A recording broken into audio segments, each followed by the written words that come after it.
来人，把他给我拿下！把他们抓！别嚎了，你外面那几条狗早就被我大哥解决掉了，嚎也没用了。你。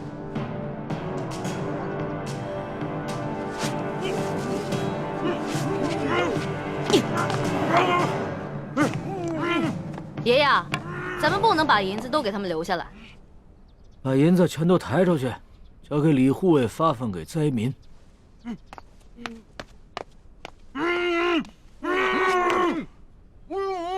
走吧，松儿。等一下。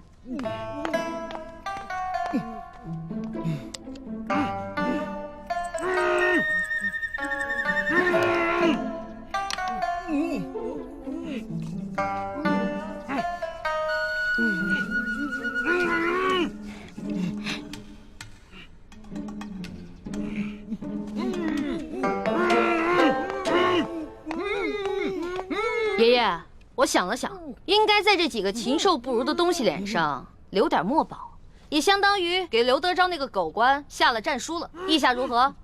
嗯，这倒挺有趣儿的。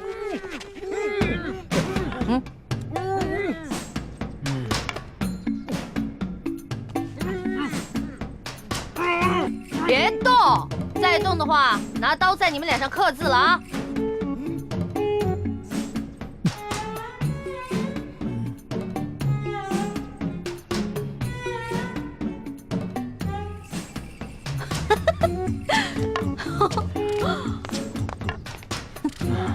这边再写一个字啊！都给我老老实实待着。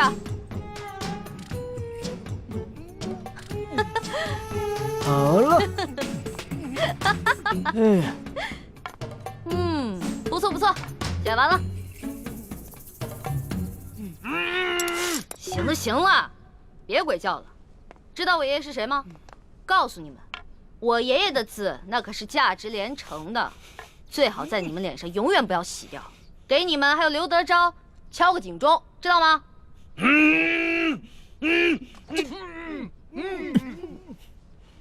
走吧，松儿。走吧，爷爷。慢点啊，爷爷。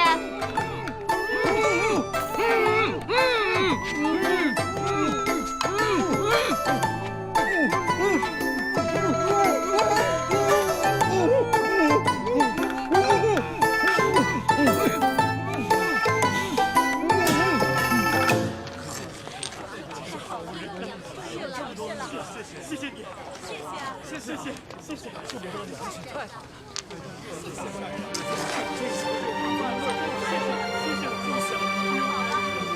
好，谢谢，谢谢啊！终于有吃的了。哎，老爷，谢谢您。哎，老爷，您可是活菩萨呀，是吧，乡亲们？各位不必谢我，其实我也是皇上指派下来赈灾的。你们手上拿的粮食和银两，全都是朝廷调拨的赈灾银和赈灾粮。接下来，朝廷还会有更多的赈灾计划，帮大家重建家园，度过灾年。谢谢皇上，谢谢皇上，皇上万岁！谢谢皇上。朱哥哥，灾民们暂时得救了，你怎么不高兴啊？灾民得救，我自然是高兴。可如此一来，却是在帮康熙和大清朝廷收买民心了。大人，干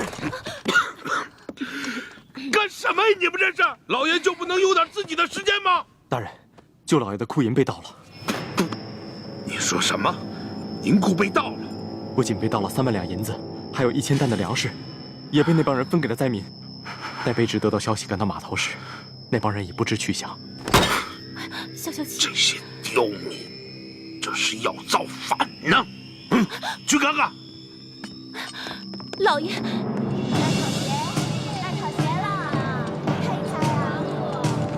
闪开！闪开！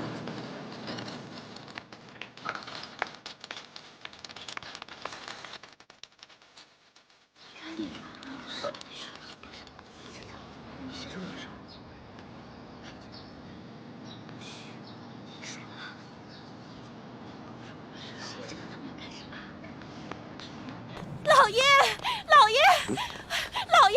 哎呀呀呀！你慌什么？老爷好着呢，小心你肚子里的孩子。慢慢说。棍儿和那几个商人被人给绑了。啊？看看去。走。轻点，对不起老爷。棍儿啊，棍儿啊！你能不能轻点？棍儿啊，这是哪上着了？怎么不起来？这人怎么了？啊，哪个不要命的干的？你到底出啥事儿了？你倒是说话呀！你别吓我！你这是怎么了？来，先起来说啊，先起来！别碰我！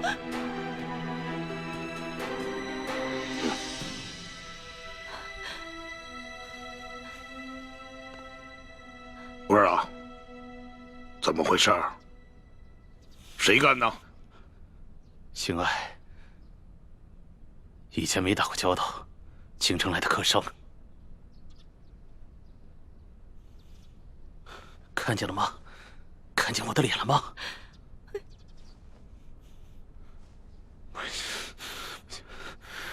让我抓到他！我扒了他的皮！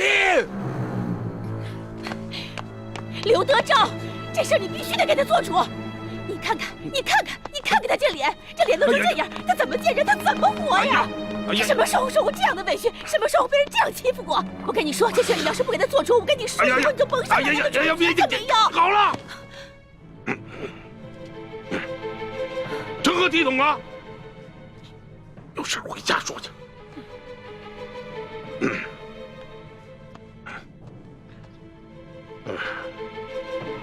这真是的，吃了雄心豹子胆，居然敢在我小舅子头上动土啊！若是让本官抓住，非得给他碎尸万段了，扒了他的皮，扒了他的皮，给我喂狗去！你听见没有？这喂狗！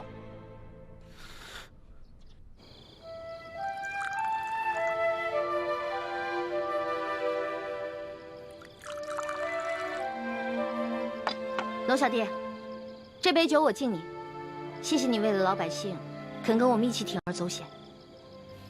老大，这杯酒应该是我敬你和你大哥才对，要不是你们兄妹俩的话，我还不知道有多少大清的子民要惨遭刘德昭和这些贪官污吏的迫害。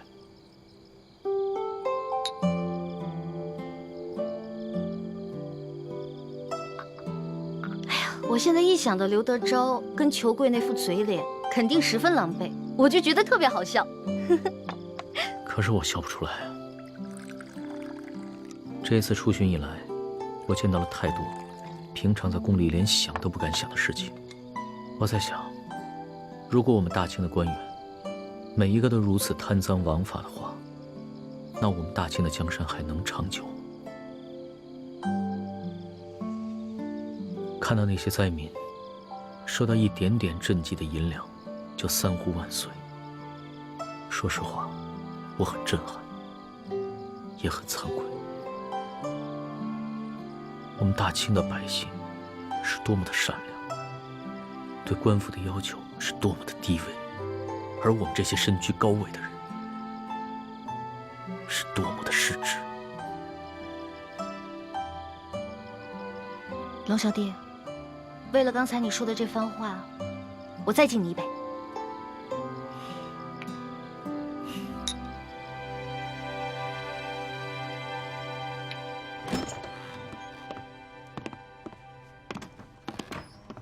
易欢呢？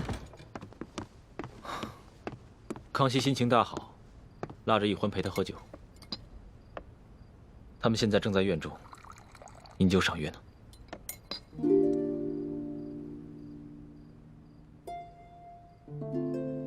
大师兄，小师妹跟我一样，都是为了光复大明的大业，你千万别介意。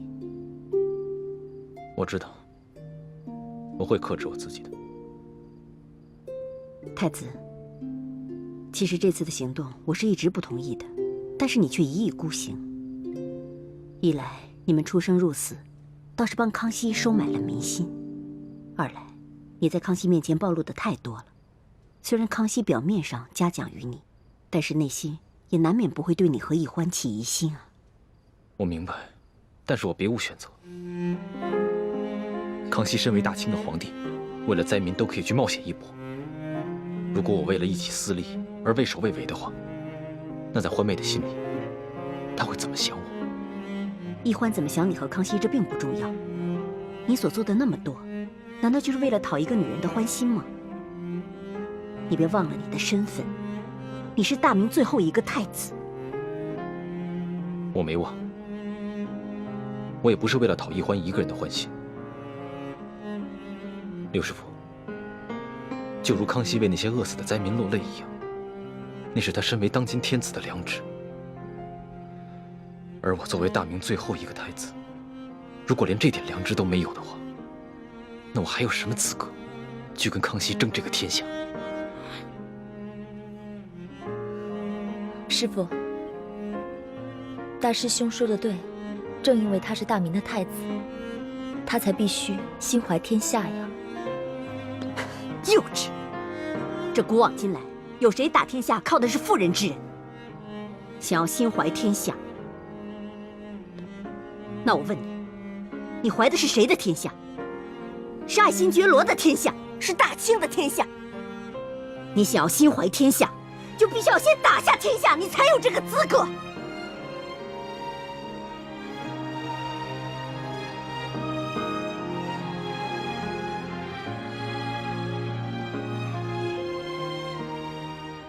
六师傅说的是，徒儿受教了。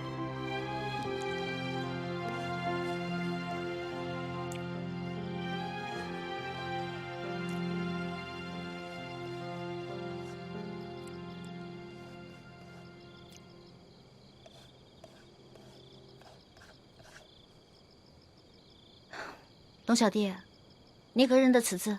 这不就是龙字吗？那你可知此字何意？老大，你是要考小弟的学识吗？那小弟可能会比老大你强上那么一点点。这龙字啊，本意是指能带来雨水的神物，在此呢，则既指春天的雷雨。耳者闻也，而与龙联合起来，表示耳朵听到春雷声。本意指这个年老耳背的农夫啊，平常无法与人交流，但在春分时节，他能听到春雷响声，便知道该下地播种了。后来慢慢变成现在的意思，指称别人耳背的毛病。龙小弟，若论这番学识，我自然是不如你。但是今天我想给你讲另外一层意思。你看这个龙字，是龙跟耳结成的，这个龙指天子，意思就是说，其实天子的耳朵只是个摆设，民间的疾苦是听不到的。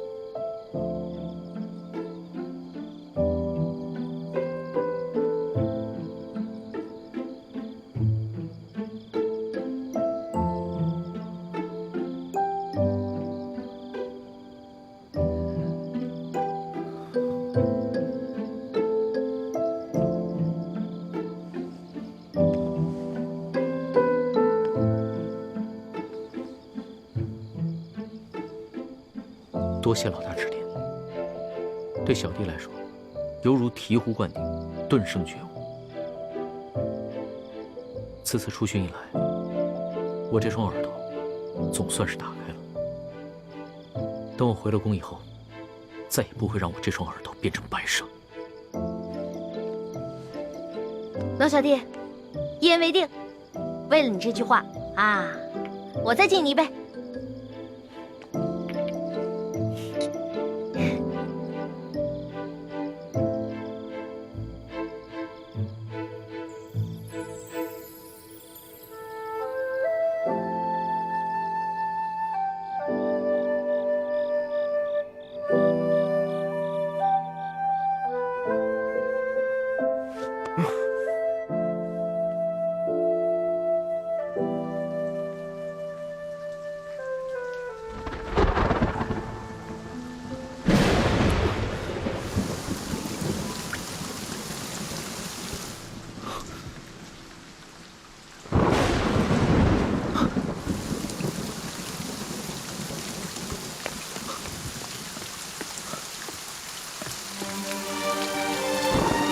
主子，当心着凉，下雨了。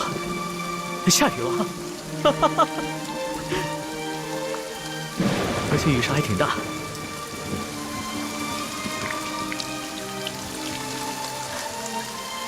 看这个雨势，山西的旱情应该能得到缓解。这都是主子您宅心仁厚，感动了上苍，所以上苍才降下甘霖，拯救万民呐。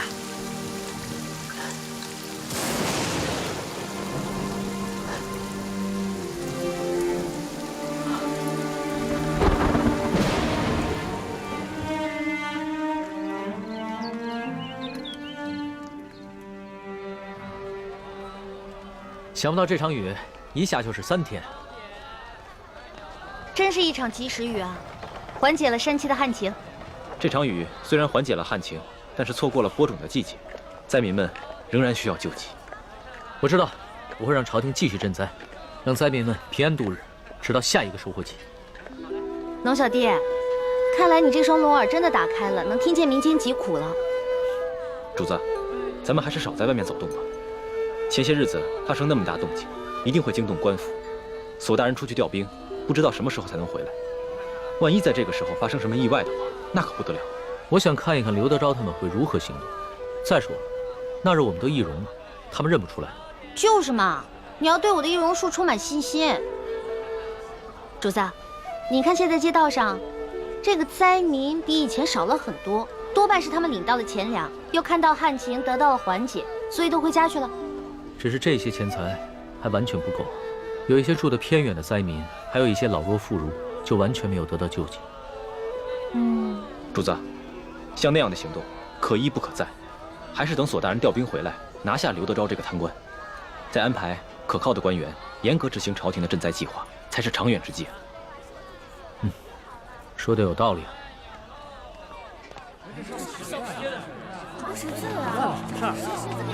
我跟你们说，听说前些天有人在码头上给灾民们分粮分银。哎，龙小弟，咱们都成了官府通缉的江洋大盗了。多亏了他们呀！怎么会像是铁匪呢？活菩萨呀！对呀，是呀，哪怕是活菩萨，现在都自寻难保了。这劫了官粮官银，可都是杀头的罪啊！是啊，就咱们老百姓啊，最可怜了。逆来顺受是个死，这官逼民反还是个死啊！你说他们这些好人都被抓了，多好的名声，太可怜分粮了。咱们老百姓真没有活路了。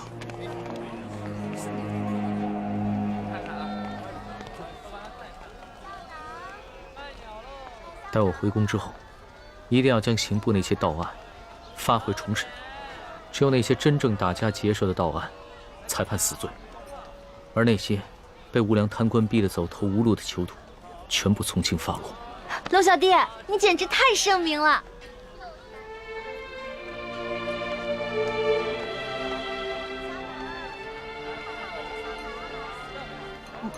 怎么了？他不过是随口一说，你还当真了？你就这么容易被他感动了？你不信他说的吗？我觉得这次来山西对他感触挺深的，他刚才说的都是真心话。只怕他的真心，不过是一时头脑发热。你别看他现在义愤填膺，对官逼民反的百姓充满了同情，但只要回到了紫禁城，他的心境和立场立马就不一样。到那个时候，他最先考虑的是如何维护朝廷的权威和自己的龙椅，而不是百姓的疾苦。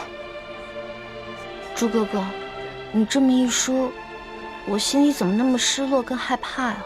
环美，我知道你对康熙充满了幻想，但将来你就会慢慢明白，他绝对不可能是你想象中的那个样子。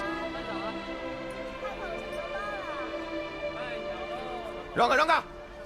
官爷，求你再仔细看看这画像，和老朽只是略有几分相似。闪开，闪开，闪开！这3个人看上去跟老实巴交的，哪有胆量去劫官粮官银啊？就是啊，看他那个小身板，个个瘦的跟皮包骨头似的，就算有那个贼胆，也没那个能耐呀。行，这3位活菩萨神龙见首不见尾，给灾民发放完钱粮之后就消失得无影无踪，肯定是有来历的高人啊！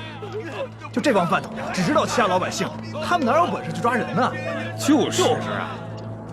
还不是只能找几只替罪羊上去交差呀？可是这3个人只是跟通缉的要犯长得有点像，当官的无凭无据的能随便判人死刑啊？要证据还不简单吗？这帮官老爷哪个不是无中生有、栽赃陷害的能手啊？这可是死罪，这犯人不认罪，当官的他也能硬判啊。嗨，只要进了公堂，还由不得你不认罪啊！三步之下，何共不可？对，到了秋后，3颗人头落地，这案子就了结了，关老爷又可以高枕无忧了。走，咱们去看看，看看巡抚大人看看去，看看去。对，走。龙小弟，怎么办啊？他们不会真把无辜的百姓屈打成招吧？咱们也跟上看看去。也不知道要怎么审啊！哎，咱们快去看看吧。走，快点！跪下！让开！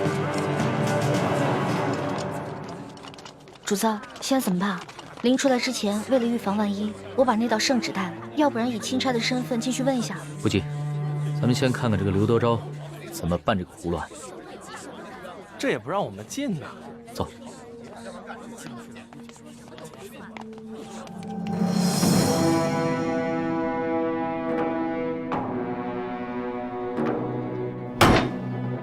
王13、胡二狗、谢大牛，你们说你们并未劫粮劫银，可是为什么从你们家中搜出了失窃的官银跟粮食？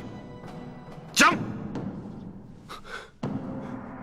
大人呐，小老儿实属冤枉啊！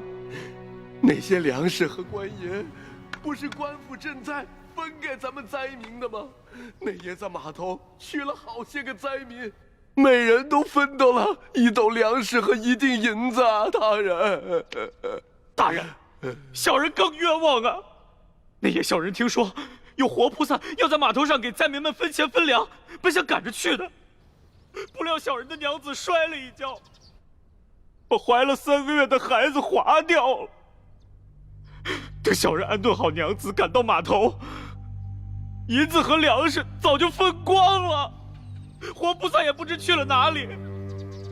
小人的家中穷的只剩下4面墙了，也不知差爷们怎会在家中搜出这些粮食和1锭银子来。大人，大人，小人冤枉的。小人那日夜里在家照顾病重的老娘，赶去码头也去得晚了，什么都没分到。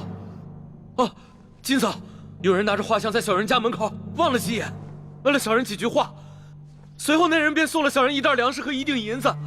小人正感激不尽，赶紧去给我那快饿死的老娘熬粥，谁想到还没等到粥熟呢，这时就来了几个捕快大人，硬说小人是盗抢官粮官银的贼啊！大人，小人实在是冤枉。我算看出来了，他们是拿着画像对比，看谁长得像就抓起来栽赃。冤枉啊！小人冤枉，大人！大人要明察呀！大人明察！大胆的刁民，你们竟敢诬陷本府的公差！来啊，传证人！带证人！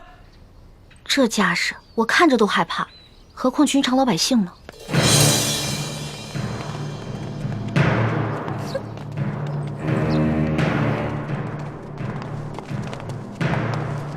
参见大人。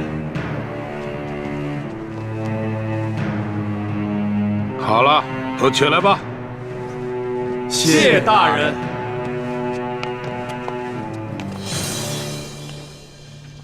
主子，他们脸上那些墨汁啊，是我之前加过药的。要是想洗掉的话，除非搓掉1层脸皮，不然的话1个月都别想洗掉。这些梁上丝毫没有吸取教训，脸上的字还在，却又在陷害无辜百姓了。他们竟然如此不知悔改，将来我便命人将这些字刺在他们脸上，除非他们撕掉脸皮，要不然一辈子都洗不掉。真的？那就太痛快了，这就叫做恶人自有恶人磨。你什么意思啊？我也是恶人。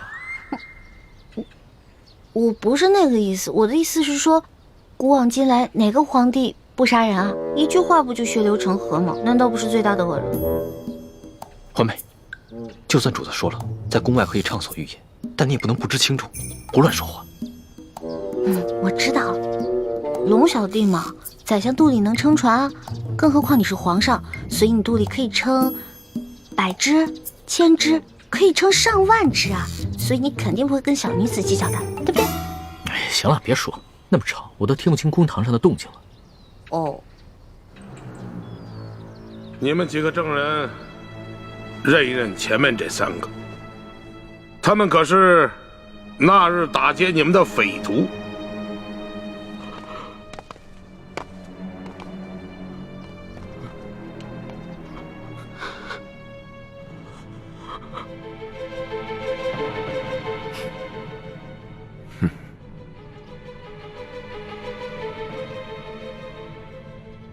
没错，大人，就是他们。好，你们先下去吧。是。大人冤枉啊！大人冤枉啊！大人冤枉啊！大人！王13，5个人都指认你们，你们还有何话要讲？大老爷，老朽冤枉啊！冤枉啊！冤枉啊！大人，冤枉啊！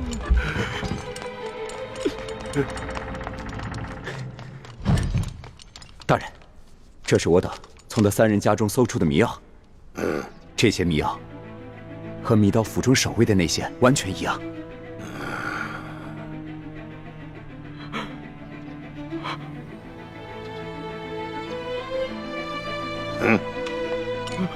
大人，大人，小人跟老娘经常挨饿，早都不想活了，就连买包老鼠药的钱都没有，哪里来的钱买迷药啊？大人，冤枉啊！大人，大人，小人和娘子也饿了好些天了，家中若有迷药，早就不管这么多，先吃下去了，哪里还能留到官员们来搜啊？大人，冤枉啊！大人，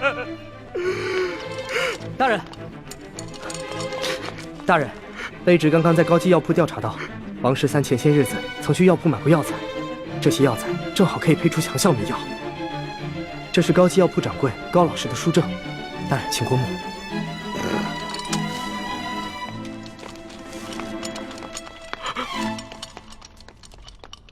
哎呀，谢大牛、胡二狗，你2人没钱买迷药，那这药一定是王13配好后送给你2人的，对吧？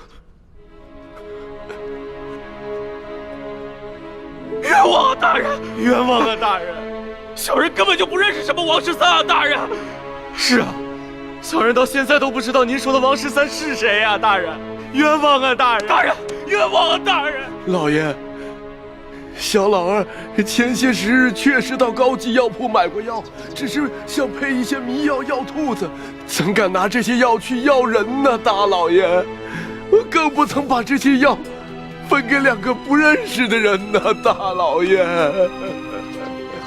真没想到，他们连相关的伪证都做好了，看这手法，简直是轻车熟路。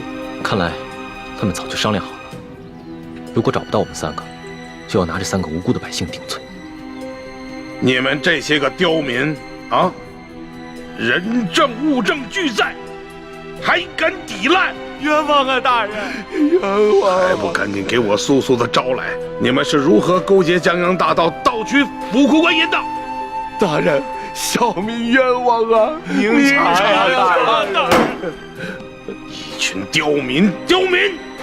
事到如今还敢喊冤？好，来人呐！每人重打30大板！大人，看你们还敢嘴硬！打死人！冤枉啊！大人，冤枉啊！大人，冤枉啊！大人，冤枉啊！大人，别打了！别打了！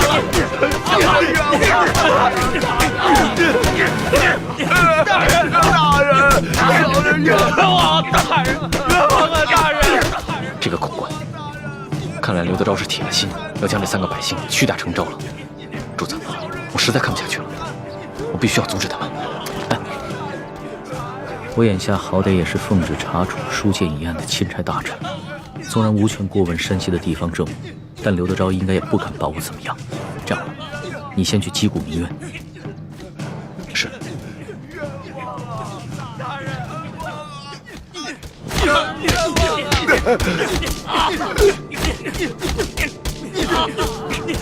大人！你干什么呢？要干什么？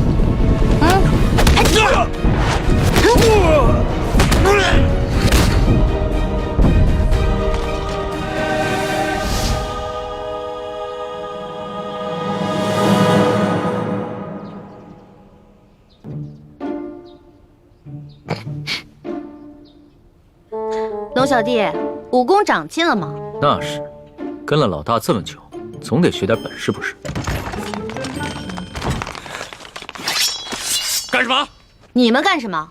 我们家大人奉旨前来山西查案，还不赶紧让你们巡抚大人出来迎接？你们真是钦差大人？圣旨在此，还有假吗？哇，一道圣旨这么威风啊！老大，这个代表着至高无上的皇权。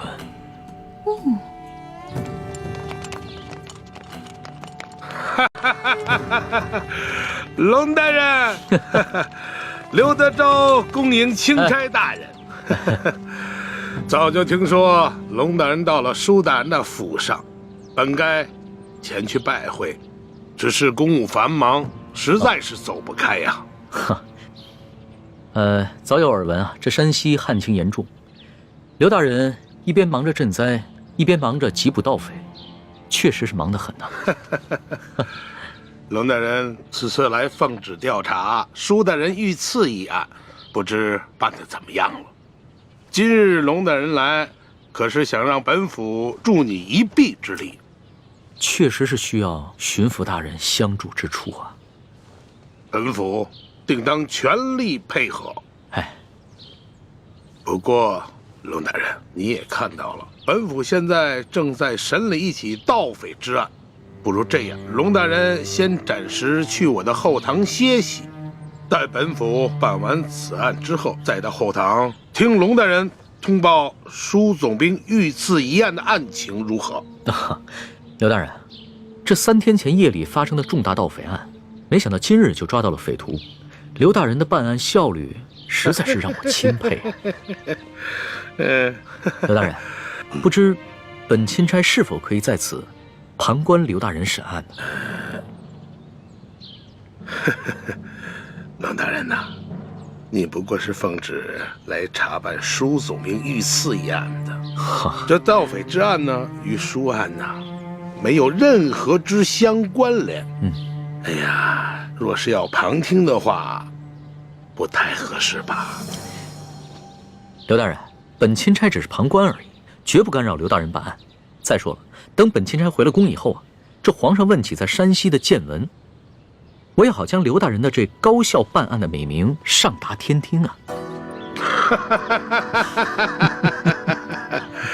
哎呀，龙大人若是执意要旁听的话，那就堂上请。哎，请。请。刘大人，这3个就是劫银劫粮的盗匪吗？不错，现下人证物证俱在，可是他们抵死不招。大人，老朽实属冤枉啊！大人，刘大人，不知有何人证物证，可否给本钦差瞧瞧？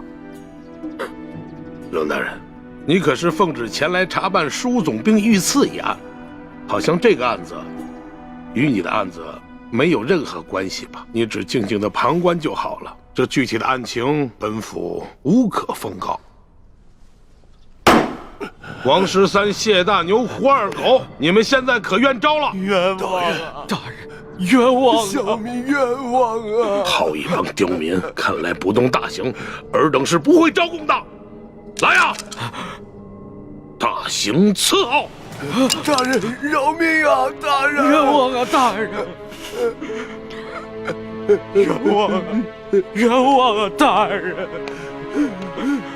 饶命啊！如今人证物证俱在，你们是抵不了赖的，还是老老实实的招认了吧，免得再受这皮肉之苦。大人，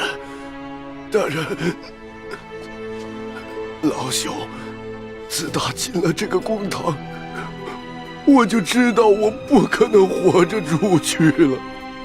老朽经不起如此大刑，老朽冤诏啊，大人！胡二狗、谢大牛，你们呢？小人冤枉啊，大人！王十三，你就先招吧。大人，我招。大人，老朽我实在是不知道该招些什么呀。好，你们3个人那是办不了翻墙入室、劫官银官粮的大事，你们必然还有其他的同伙，而那些同伙也必定不是普通人。那些人应该是盘踞在牛角寨上的潜名余孽，才会如此的胆大包天，是不是啊？大人，大人，您说是就是吧？那你就将如何勾结牛角寨贼人的经过如实的招来吧。这经过，大人，老朽年老昏聩，这经过我实在是记不清了，就以大人调查的为准吧。好，那么你再想想，你又是如何联系胡二狗和谢大牛，去给牛角寨的匪徒做接应的？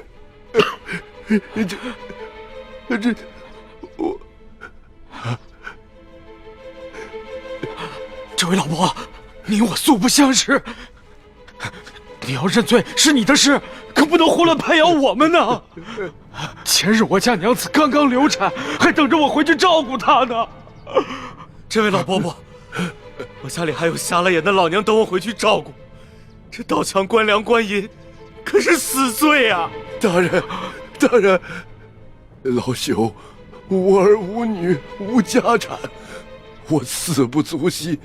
可是我与这2位小兄弟素不相识，你要让我胡乱指证，小老儿我心里实在是不安呐。看样子你还是没想明白呀。来人呐，在，让他清醒清醒。大人，老朽冤诏啊！大人，这案情经过，您比老朽更清楚，就请你们代老朽写下供词，让老朽还押便是啊。这就对了。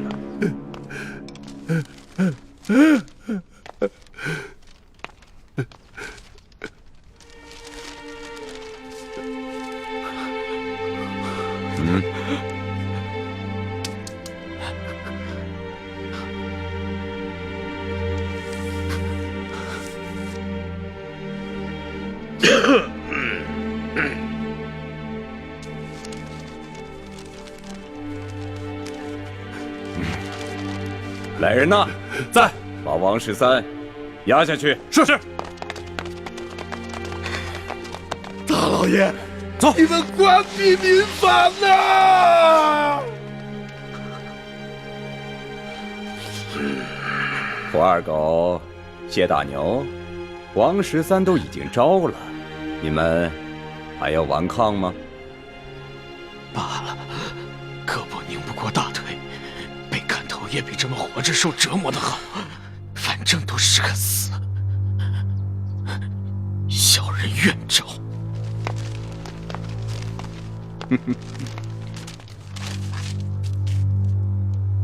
有劳大人状告小人娘子，小人不能陪他白头到老了，让他自行改嫁吧。你就放心吧。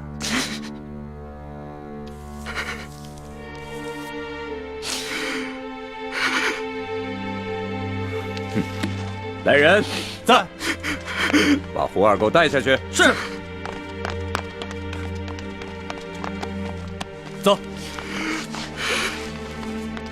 哎呀，谢大牛，就剩下你一个人了，怎么着啊？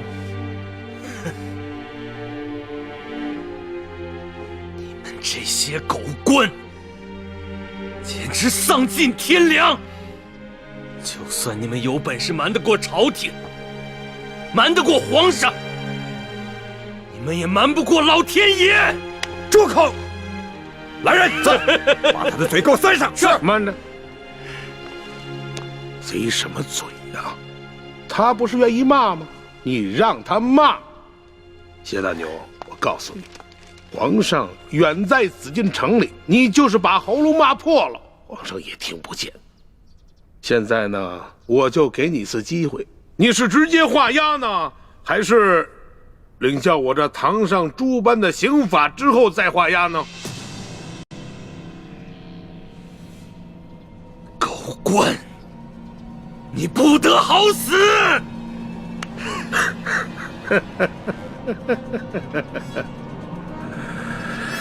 动刑！慢着，不能动刑。刘大人，想不到如此一起惊天大案，你们居然是如此办理的，真是让本钦差大开眼界。龙大人，有些事情你是不知道的。此地民风向来是彪悍奸诈，这几个人装出一副可怜的模样，不过是想博取龙南的同情罢了。尤其是这个谢大牛，他爹曾是牛角寨上前明余孽中的一员，前2年刚被判了腰斩，而且那起案子就是谢大牛他娘亲自出手的。可是我实在没有想到啊，如今他谢大牛长大了，仍然与这牛角寨暗中勾结。当初我娘出手，害得我爹被腰斩。我一直以为我娘做得对，我爹就是个大逆不道的糊涂虫，他该死。可我如今才明白，是我娘错了，是我娘错了。这大清的天，简直比锅底还要黑呀！这百姓就该反！住口！住口！龙大人，你听见了吧？你看见了吧？此人果然是前明的余孽呀！他勾结山匪，打劫官府的库银。即便是他不招供，就冲他刚才那番说辞，本官也可以判他个斩立决！斩立决！刘大人，若不是你们软硬兼施、诱供逼供，这谢大牛又何至于恶言诅咒朝廷？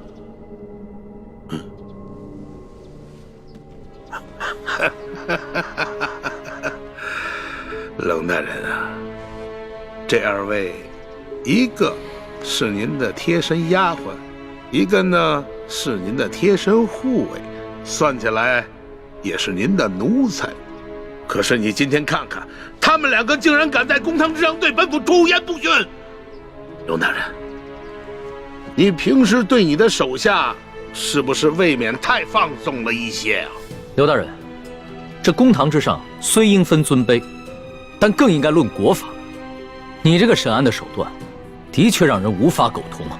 哼，龙大人啊，这说起来，你虽然乃是一个奉旨办案的钦差，不过是官拜5品，比起我这2品的大员来说，似乎是还低了这么几级吧。而且这圣旨上写的是明明白白，你龙大人是来办理舒总兵遇刺一案的。龙大人啊，你这干涉我地方的刑案，恐怕是不合体力吧？刘大人，下官的官职是比你低，可是你就不怕下官回了京城以后，向皇上交旨之时弹劾你吗？龙大人，皇上虽然年少，但他却是圣明的天子，我想他不会听你一面之词的。龙大人啊，你这一路辛苦了，我看还是到后堂先歇息吧。待本府审完这起案子之后，再同你好好交流交流同僚之谊吧。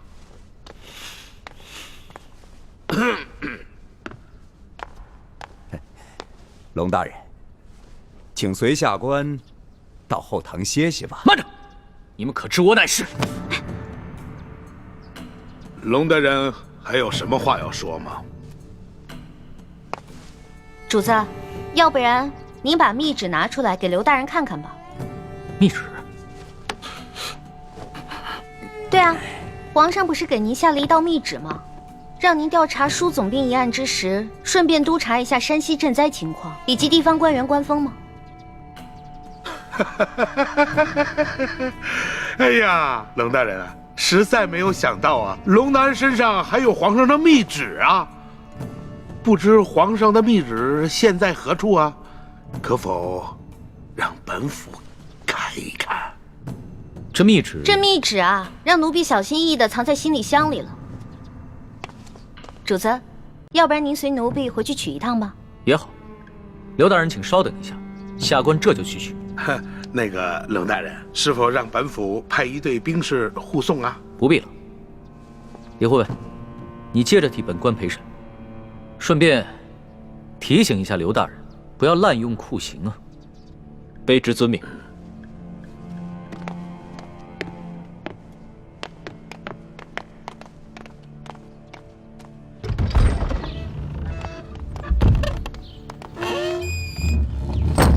老大，现在怎么办？如果咱们拿不出密旨的话，刘德昭一定会说我们假传圣旨，到时候必定跟我们翻脸，那3个人就死定了。尤其是那个谢大牛，不死也得残废啊！哎，事到如今，只能造一封假的密旨喽。伪造密旨？这个刘德昭身为山西巡抚，又加兵部侍郎衔，乃2品大员。即使他不知道你长什么样，你的字他总归认识吧？老大，你疯了吧？这是我首次微服私访，毫无经验，我没有带上玉玺，也没有带上书写圣旨的龙纹黄卷啊。万事都有变通的嘛，龙小弟。这个密旨肯定不能正式的写在龙纹黄卷上啊！我们把宫里御用的花笺，加上你的御笔亲书，还有玉玺印鉴拿出来给他看，肯定能唬住他了。不是，可问题就在于没有玉玺啊！我可以帮你搞定啊！我照着你圣旨上的玺印刻一个不就得了？你还会刻章啊？那当然了，老大我18般武艺样样精通，医药赌蛊、机关杂耍、金石篆刻都不在话下。走吧。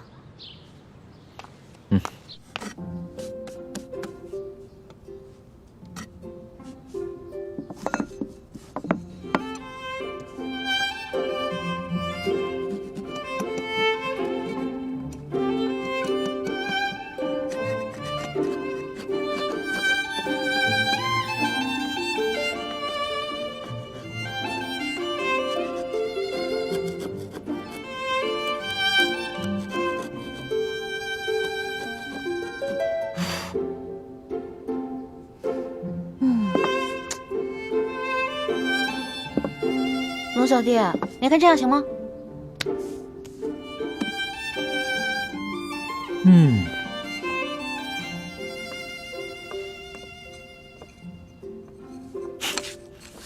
老大，你这个篆刻的功夫果然和你的武功一样，不能深究啊。刘德昭只要仔细一看，就能看出其中的破绽了。切，问题在于他不可能仔细看。你那道圣旨是真的，他已经仔细看过了，怎么可能怀疑这个是假的呢？那我们只能碰碰运气了。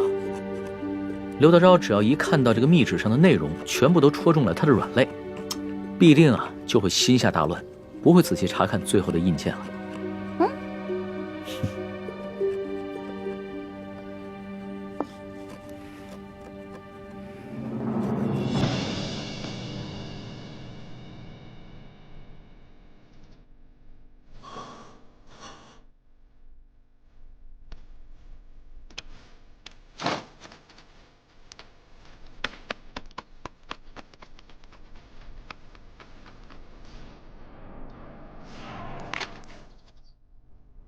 李护卫，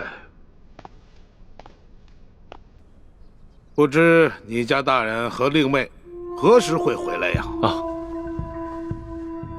我家大人回去以后还需要沐浴更衣，就麻烦刘大人和诸位大人再等等吧。要不，先把这谢大牛押下去，等我家大人回来了再审。来啊，在。将这谢大牛先押下去。是。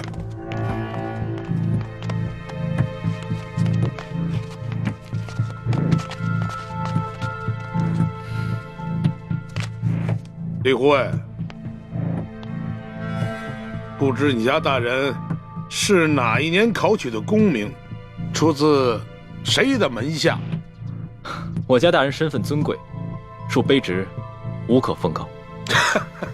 好，身份显赫，好啊！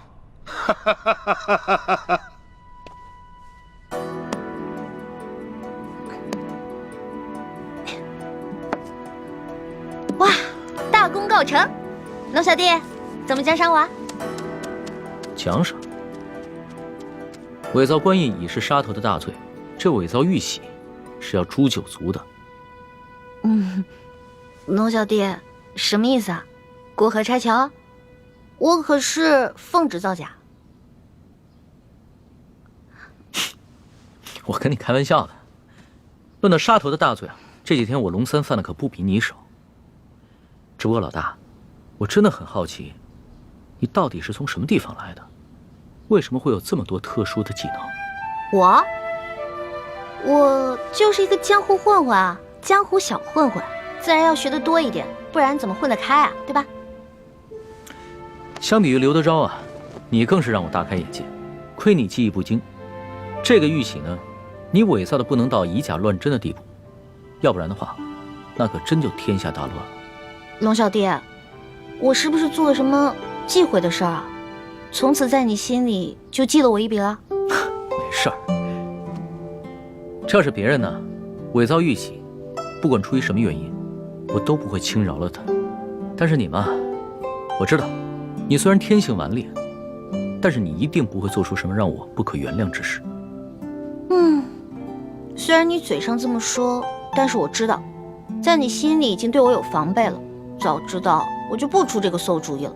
另外想办法救那3个百姓啊。反正呢，我已经打定了主意，这次回宫以后，就一辈子把你拴在我身边。这样的话，你就不会犯下什么连我都保不住你的重罪了。我才不要在那个像金笼子一样的紫禁城里坐牢呢。君无戏言，记住我刚才说的话。可是你现在已经不是皇上啦，你是我的龙小弟啊。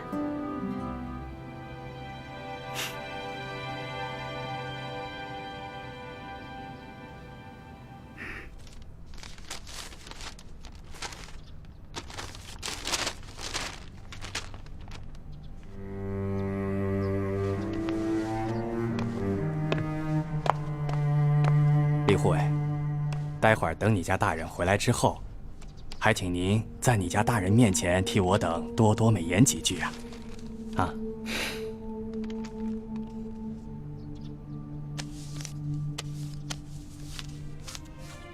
好说，好说。多谢。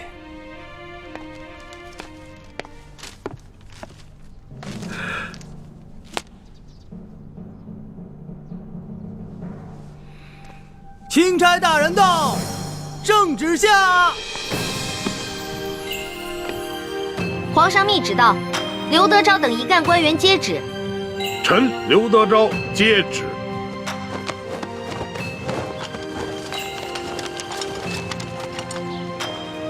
奉天承运，皇帝诏曰：着龙三为钦差大臣，在查办舒总兵遇刺案之时，监督查访山西赈灾之详情，以及地方官员之官风政绩，如实禀报，不得有误。吾皇万岁万岁万万岁！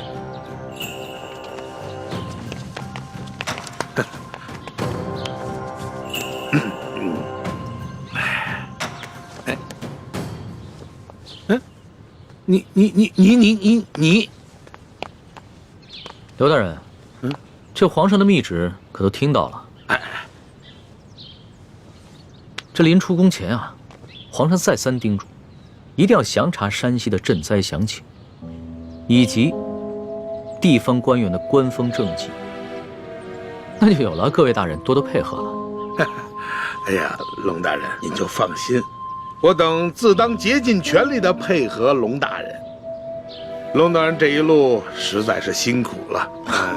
这舒总兵的府邸的位置这么偏僻，而且呢，设施呢又这么简陋，实在是委屈龙大人了。龙大人是这样啊，如果龙大人您不嫌弃的话啊，毕府呢有一个小小的别院，而且环境十分之优雅，出行呢十分之便利。大人可否考虑移驾到小院暂住啊？多谢刘大人的美意。只不过啊，这皇上下旨让下官巡查当地的官风，你我不适合走得太近，只怕别人容易多说闲话，对你我都不利啊。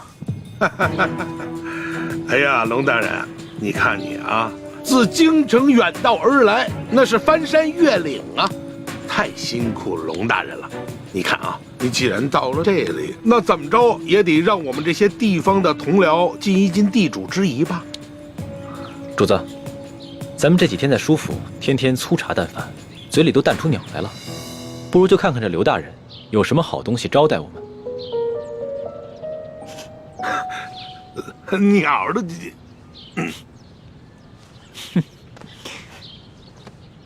行，那就多谢刘大人了。龙大人，请，请，请，请。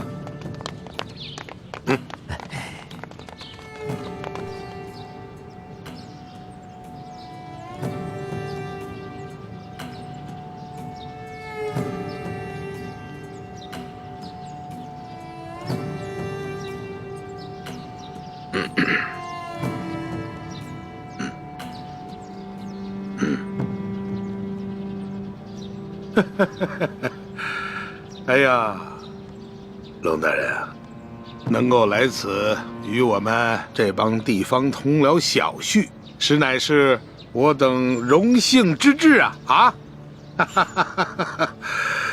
龙大人啊，咱们就别干看着了啊！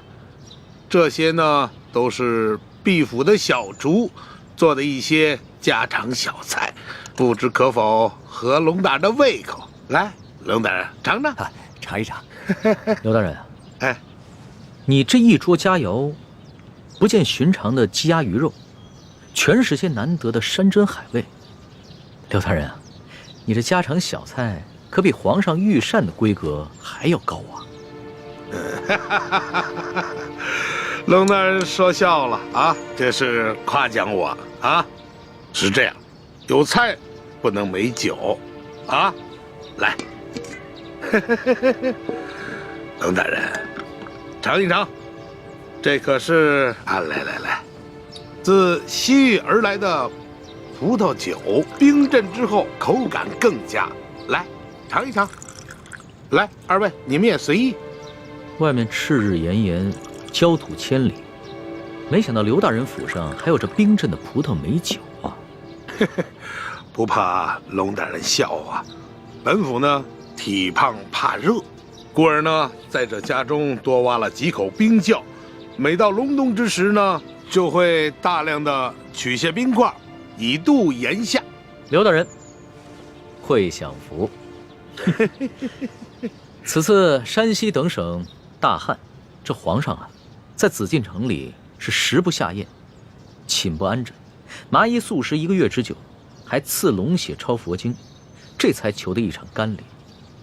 看来这做天子的，真是不如这做臣子的逍遥自在啊！哎呀，龙大人，此话严重了啊！来，哎，吃菜，来吃菜啊！大人请。刘大人，不必忙活了。你这一盘盘的佳肴，在本钦差的眼中，就是民脂民膏；一杯杯美酒，就是黎民血泪。恕本钦差难以下咽。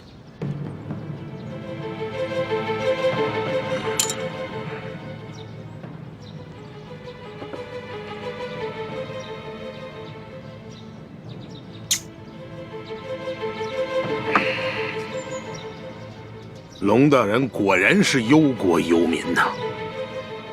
让我等十分惭愧啊！你有什么话，不妨直说，我等洗耳恭听。刘大人，咱们也不必拐弯抹角了。你我已算是心照不宣，我只要求刘大人做好3件事情。不知哪3件？第一，放了王13等人，还有那日你在你小舅子园外抓捕的那些灾民，全部无罪释放，并加以赔偿。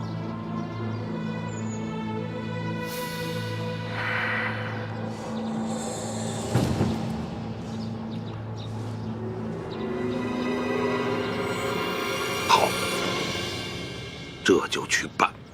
第二，把囤积的粮食全部发放给灾民，把那些借机哄抬粮价、大发国难财的奸商全部都抓起来，严惩不贷。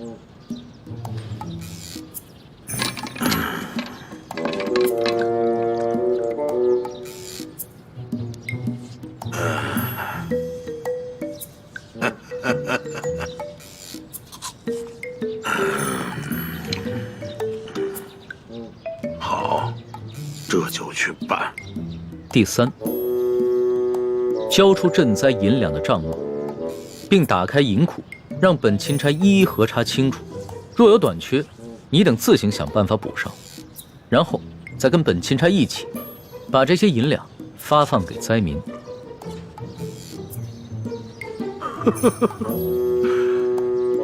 二位没觉得这个天儿格外的闷热吗？是啊，热得很。好啊，我这就调集人马，即刻就办。刘大人啊，你可不要敷衍本钦差啊！你们应该都清楚，眼下能否办好这3件事情，不仅关系到数十万灾民的生死，更关系到你等一干地方官员的前途和性命。本府明白。行，那本钦差就告辞了。宋大人，不必了。诸位大人，留在这儿，继续享用这些美酒佳肴吧，别浪费了。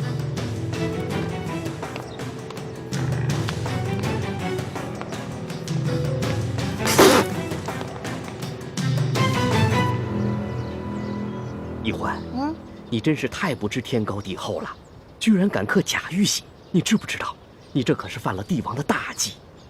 虽然皇上表面上夸奖，但你知道他内心是怎么想的吗？我知道啊，我当时说完就感觉到了，他心里肯定不开心了。可是现在反悔也没办法了呀。叔父，易欢也是救人心切，他一向心性单纯，不明白帝王的复杂心思，现在埋怨他也没用了。本来就是啊，我以为我在帮他解围，而且是他让我刻的，谁知道会这样。朱哥哥，我是不是又办傻事了？是有点傻，但是我不怪你。我们本来就跟康熙势不两立，翻脸也是早晚的事情。好在眼下他跟我们还算是同一条船上的人，就算是对我们起了防备之心，也只能暂时和我们维持眼下的关系。你不必过于自责。从小到大你都这么包容我。你呀，我早晚得死在你们2兄妹手里。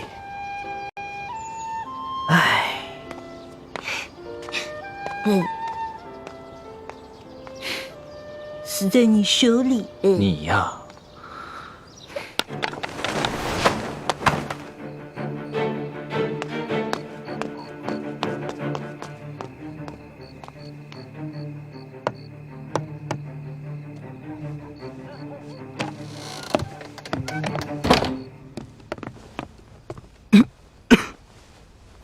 都是因为那夜我下手太重，要不我先用内力替你疗伤。多谢前辈，不必了。刘德昭一直怀疑他身边有了奸细，只是还没有怀疑到我身上，所以我不能耽搁太久。是不是刘德昭他们又有新举动了？今天钦差大人直接来了府衙，还亮出了皇上的密旨。把刘德昭他们吓了个半死。钦差大人走后，刘德昭便召集了他那几个心腹的官员和府上，一起商量对策。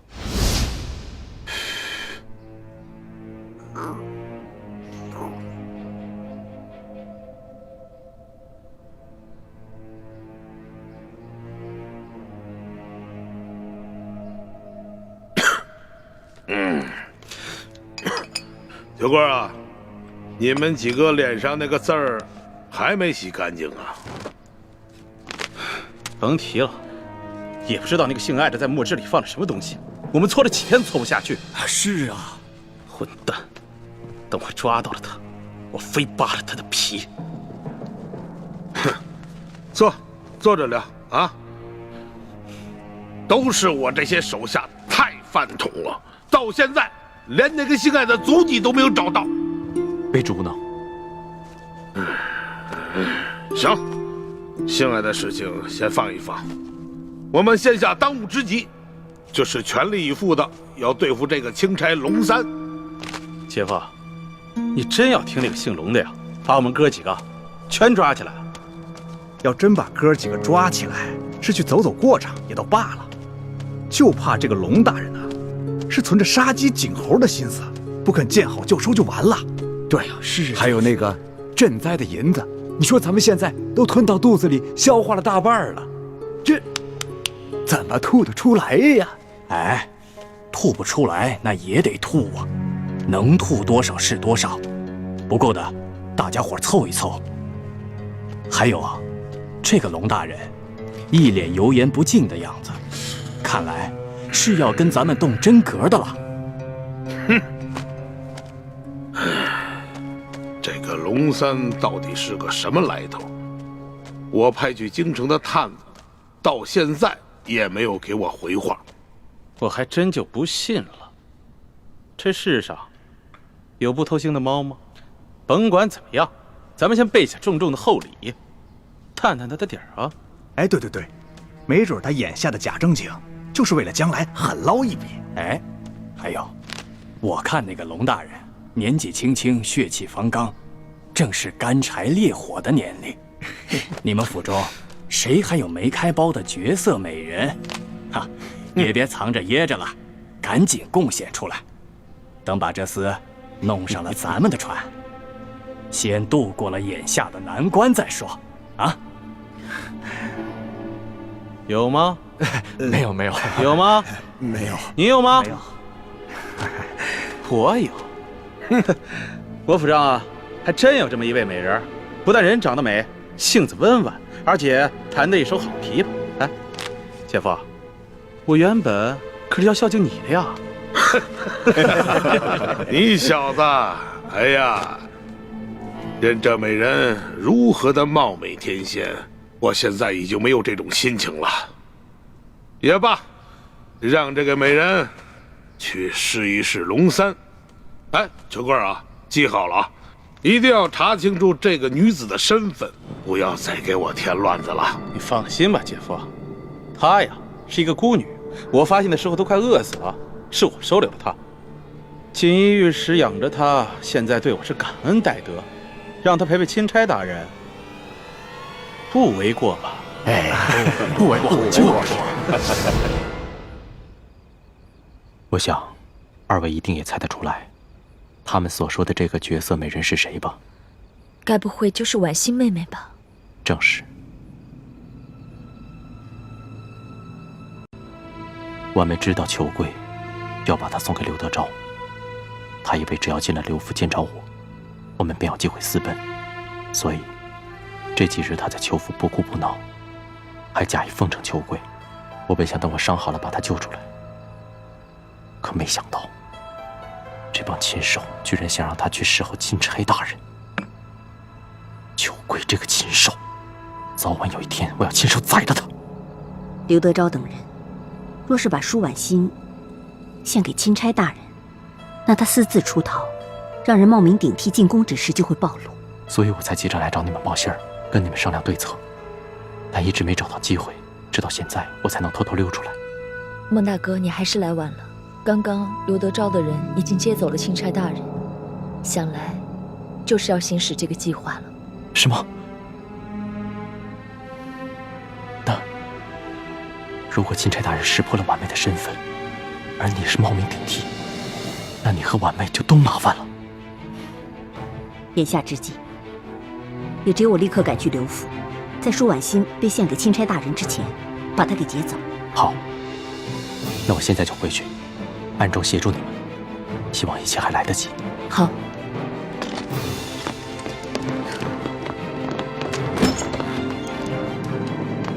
我走了。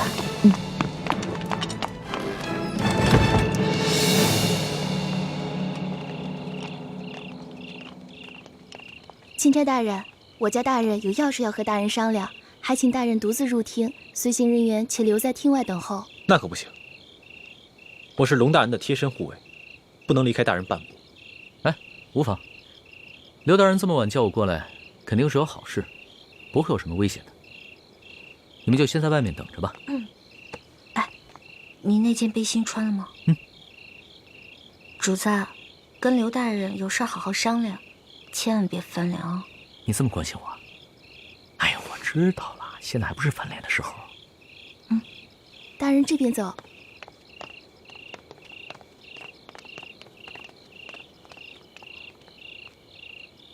你把背心给他了。小气鬼！